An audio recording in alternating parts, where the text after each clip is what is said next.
After continuing in comic book form for the last couple of years, season 8 through season 12, Buffy the Vampire Slayer essentially got a reboot for 2019. But before I get into that, for those of you that don't know, Buffy the Vampire Slayer ended on May 20th, 2003, and the series was so popular that with the permission of Joss Whedon himself, who actually wrote some stories, the series continued in canon in comic book form. But because of the acquisition of Fox by Disney, Dark Horse Comics owned the rights to the Buffy the Vampire Slayer comic, but they lost the rights to produce those comics, and now they're owned by Boom Studios.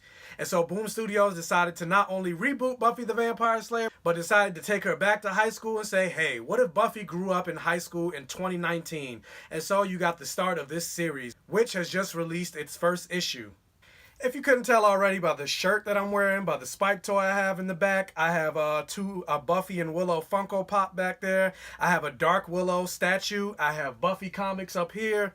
I have seasons 1 through 7. I'm a huge Buffy fan. I followed the show from March 10th, 1997, all the way to May 20th, 2003. I've kept up with the canon comics. And if you listen to me on the Blurred Vision podcast that's released weekly, link in the description below, I try to figure out a way to varying degrees of success to input or segue Buffy into the conversation at least once per episode. So here's a review for the first issue. So the comic book opens with a narration with whom you believe is Buffy, talking about how they wish that they could be true and open with everybody, how they only really have one friend in town, how nobody really knows who they are. And it also shows Buffy working at the Tuniverse, which is a fast food restaurant, which I'm pretty sure is an homage to the time that Buffy worked at the Double Meat Palace in season 6. And already in the first panel, you're introduced to Buffy, Willow, and Xander as Buffy saves Willow and Xander from a vampire attack as they're leaving the Tuniverse. So because Buffy saves their lives from a vampire attack, not only are they introduced to Buffy, but this whole world opens up to them because now they know vampires are real and they know Buffy's identity as the Slayer. Xander begins to question her, asking her, is she some type of superhero, to which Buffy just replies, I'm just Buffy. Eventually we learn that Buffy has been in Sunnydale for 3 weeks, and unlike the original series, in this first issue, she's already slaying vampires and has Giles as her watcher. So in just this first issue, we're already introduced to Buffy, Willow, Xander, Giles, and eventually we do see Joyce, Buffy's mother. And I'm not sure, but it seems like they imply that Joyce already knows that Buffy is the Slayer.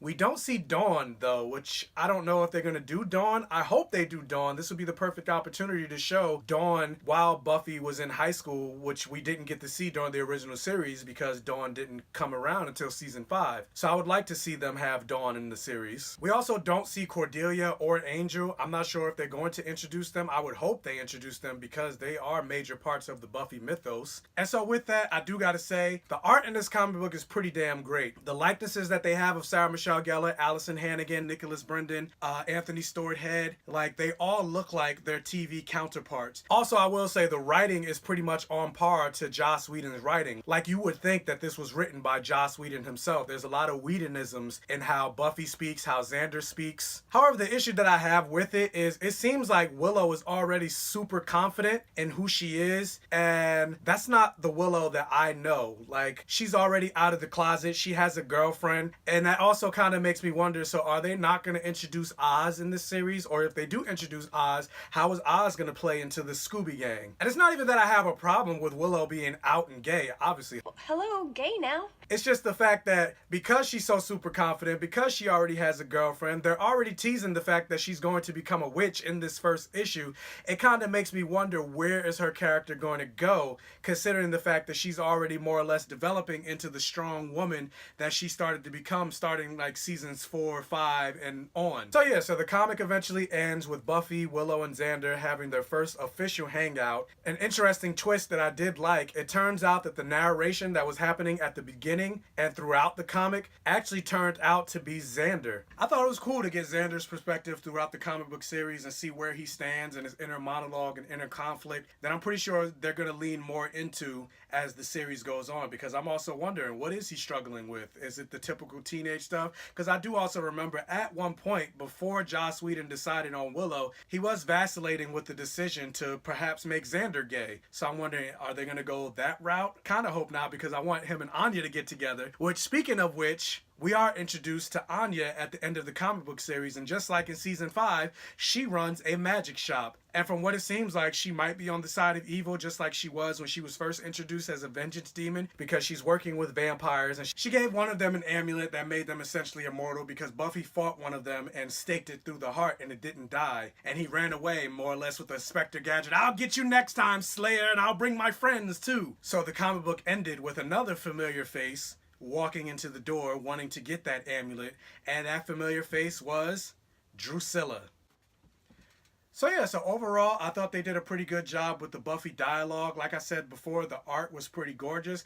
My only thing was, I just felt like with this being the first issue, it was pretty rushed. I kind of feel like you didn't need to introduce Willow and Xander in this first issue. You could have just led more into Buffy being a loner and this being her 3 weeks in Sunnydale. Or not necessarily not introduce Willow and Xander, but not already have Willow, Xander, and Buffy be friends in this first issue.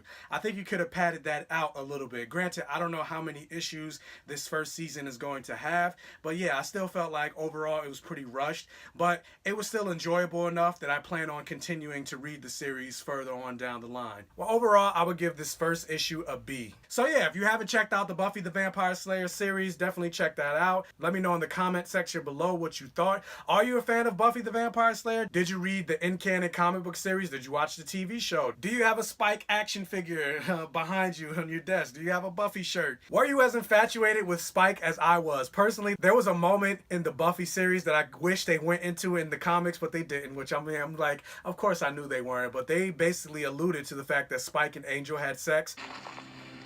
You're wrong about Angel.